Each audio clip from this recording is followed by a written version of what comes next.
ہمارے حضرت مولانا مفتی محمد شفیع صاحب رحمۃ اللہ تعالی علیہ کے پاس ایک آدمی ہر سال حاضر ہوتا تھا، اور ہر سال حاضر ہو کر حضرت کو یہ کہتا تھا کہ حضرت اس سال مجھے تجارت میں اتنے لاکھ کا نقصان ہوا۔ کبھی وہ کہتا تھا 5 لاکھ کا نقصان ہوا، کبھی وہ کہتا تھا 10 لاکھ کا نقصان ہوا، کبھی وہ کہتا 4 لاکھ کا نقصان ہوا۔ حضرت ہر سال یہ سوچتے تھے کہ یہ بیچارہ کیا تجارت کرتا ہے کہ ہر سال اس کو نقصان ہوتا ہے۔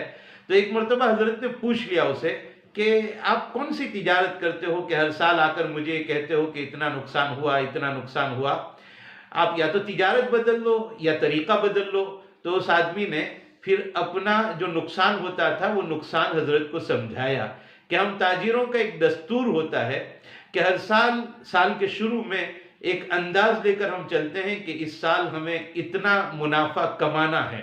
مثال کے طور پر 20 لاکھ روپے کا ٹارگیٹ لے کر ہم چلتے ہیں، تو سال کے اخیر میں جب ہم حساب کرتے ہیں اور 15 لاکھ روپے ہم نے کمائے ہوں تو ہم یہ سوچتے ہیں کہ 5 لاکھ روپے کا نقصان ہو گیا۔ اگر 20 لاکھ روپے کا انداز لگایا تھا اور 17 لاکھ روپے کمائے تو ہم سمجھتے ہیں 3 لاکھ روپے کا ہم نے نقصان کر لیا۔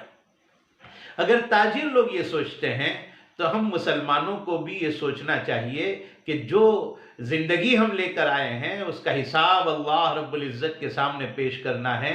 کل کو اگر زندگی کے کسی لمحے کے بارے میں اللہ تعالیٰ نے سوال پوچھ لیا کہ ایسا کیوں کیا، تو ہم کیا جواب دے پائیں گے؟ اور ہمیں پتہ نہیں ہے کہ زندگی کب ختم ہونے والی ہے۔ ہر آن اور ہر گھڑی ہمیں یہ تصور کرنا چاہیے کہ اب ہماری زندگی کا وقت آخر آ چکا ہے، اللہ کے سامنے حاضر ہونا ہے۔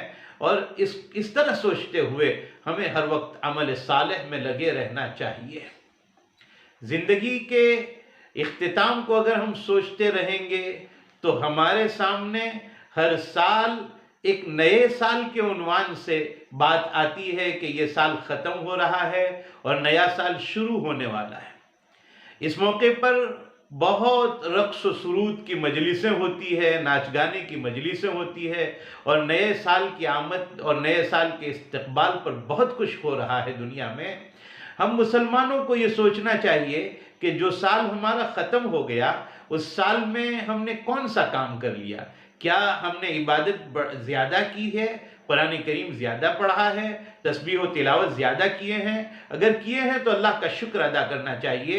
لیکن سال بھر کے حساب میں اگر ہم اس نتیجے پر پہنچ رہے ہیں کہ اس سال تو ہم نے قرآن بالکل نہیں پڑھا، تسبیح بالکل نہیں پڑھی، درود پاک کا اہتمام بالکل نہیں کیا، نمازوں کا اہتمام بالکل نہیں کیا، اگر ہماری نمازیں چھوٹی ہے تو اللہ کے سامنے توبہ کر کے ایک اندازہ لگائیں، ایک خاکہ تیار کریں کہ ہم اتنی نمازیں قضا کر لیں گے۔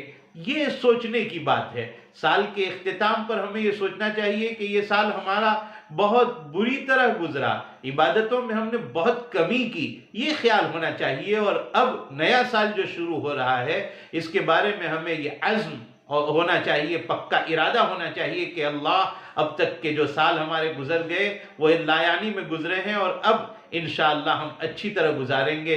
اے اللہ ہم آپ کی یاد میں گزاریں گے، آپ کے ذکر میں گزاریں گے، قرآن کی تلاوت میں گزاریں گے، نمازوں کی پابندی میں گزاریں گے۔ یہ عزائم ہونے چاہیے، نہ یہ کہ اس موقع پر وہ کام کیے جائیں جس کو کرنے کی اجازت شریعت نے نہیں دی ہے۔ اللہ جن کاموں سے ناراض ہوتے ہیں وہ کام ہمیں نہیں کرنے چاہیے۔ اللہ رب العزت ہم سب کو عمل کرنے کی توفیق عطا فرمائے۔ وآخر دعوانا ان الحمدللہ رب العالمین۔